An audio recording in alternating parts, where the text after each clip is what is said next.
വാർത്തകളിലേക്ക് ഏവർക്കും സ്വാഗതം. വാർത്തകൾ ചുരുക്കത്തിൽ. യൂത്ത് കോൺഗ്രസ് മണ്ണാർക്കാട് നിയോജക മണ്ഡലം കമ്മിറ്റിയുടെ ആഭിമുഖ്യത്തിൽ രക്തസാക്ഷിത്വ ദിനം ആചരിച്ചു. കാസർഗോഡ് CPM പ്രവർത്തകരാൽ കൊല ചെയ്യപ്പെട്ട യൂത്ത് കോൺഗ്രസിൻ്റെ കൃപേഷിൻ്റെയും ശരത്ലാലിൻ്റെയും രക്തസാക്ഷി ദിനം യൂത്ത് കോൺഗ്രസ് മണ്ണാർക്കാട് നിയോജക മണ്ഡലം കമ്മിറ്റിയുടെ ആഭിമുഖ്യത്തിൽ ആചരിച്ചു. പാലക്കാട് ജില്ലാ വൈസ് പ്രസിഡന്റ് EK ജസീർ ഉദ്ഘാടനം ചെയ്തു. യൂത്ത് കോൺഗ്രസ് മണ്ണാർക്കാട് നിയോജക മണ്ഡലം പ്രസിഡന്റ് PK നസീർ ബാബു അധ്യക്ഷത വഹിച്ചു.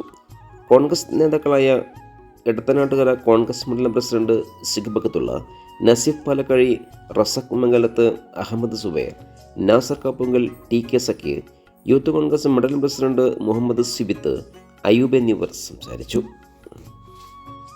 പണത്തിൽ നിന്ന് കോടികളെടുത്ത് സുപ്രീം കോടതിയിൽ വാദിക്കുന്ന വക്കീലിനെ കൊണ്ടുവന്ന് ആ കാബാലികർക്ക് വേണ്ടി കേരളത്തിൽ വാദിക്കുന്നത് കഴിഞ്ഞ ദിവസങ്ങളിൽ നമ്മൾ കണ്ടതാണ്. ഒരു കാര്യം ഈ എടത്തനാട്ടുകാരുടെ മണ്ണിൽ നിന്നുകൊണ്ട് തന്നെ പറയാൻ ആഗ്രഹിക്കുകയാണ്.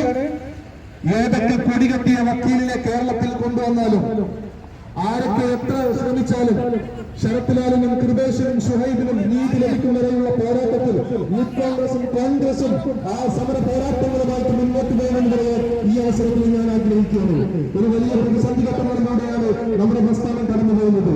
ആ പ്രസ്ഥാനം കടന്നു പോകുമ്പോൾ കേരളത്തിന്റെ മണ്ണിൽ ഏകദേശം ഒരു 8 വർഷക്കാലമായിട്ട് ജനദ്രോഹ നടപടികളുമായിട്ട് കേരളത്തിന്റെ മണ്ണിൽ ഇടതുപക്ഷ സർക്കാരും, കേന്ദ്രത്തിന്റെ മണ്ണിൽ ഒരു 10 വർഷക്കാലമായിട്ട് BJPയുടെ സർക്കാരും ജനദ്രോഹ നടപടികളുമായിട്ട് മുന്നോട്ട് പോകുന്ന ഒരു കാലഘട്ടത്തിലാണ് ഞാനും നിങ്ങളുമൊക്കെ കടന്നുപോയിക്കൊണ്ടിരിക്കുന്നത്.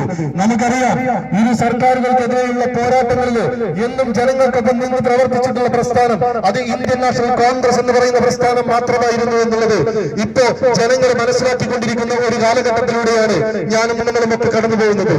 ഒരു പഞ്ചായത്തിലാണെങ്കിലും, നിയമസഭയിലാണെങ്കിലും, കേന്ദ്രത്തിലാണെങ്കിലും, അധികാരത്തിലില്ലെങ്കിലും ജനങ്ങൾക്ക് ഒരു ആവശ്യം വരുമ്പോൾ അവർക്ക് ഓടിയെത്താവുന്ന പ്രസ്ഥാനം അത് ഇന്ത്യൻ നാഷണൽ കോൺഗ്രസ് എന്ന് പറയുന്ന പ്രസ്ഥാനമാണെന്ന്